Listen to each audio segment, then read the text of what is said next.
I love Brooks Brothers. If you go to Macy's, they have a policy of having a sales associate every 5 to 7 miles. Whereas you walk into Brooks Brothers and someone greets you immediately. And we were there to buy, not to shop. And everything in the whole place was 50% off. It turned out there was a new one, not that new, but my friend Jim Espy told me there was one at Plaza Frontenac. I asked Frank as we walked in, would you rather be here or at a dentist? And he laughed and he said, I'll let you know later.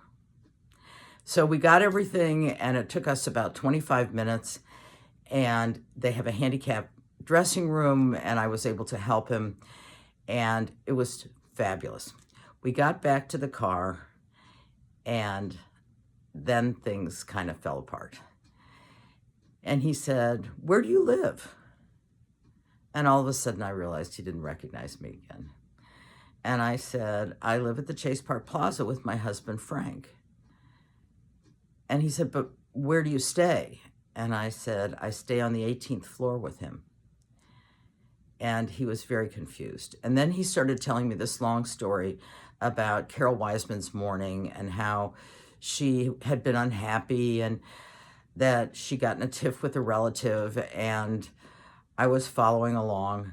And we got back home. I made him some lunch and he was totally exhausted. So we decided to take a nap. I was exhausted too because he can't dress himself. So I'm up and down on the floor. Good exercise, but tiring. And so we laid down to take a nap, and I got up about an hour and a half later and he was in a total panic.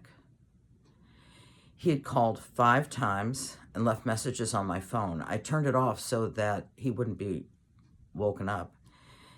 And he said, I don't know where you are.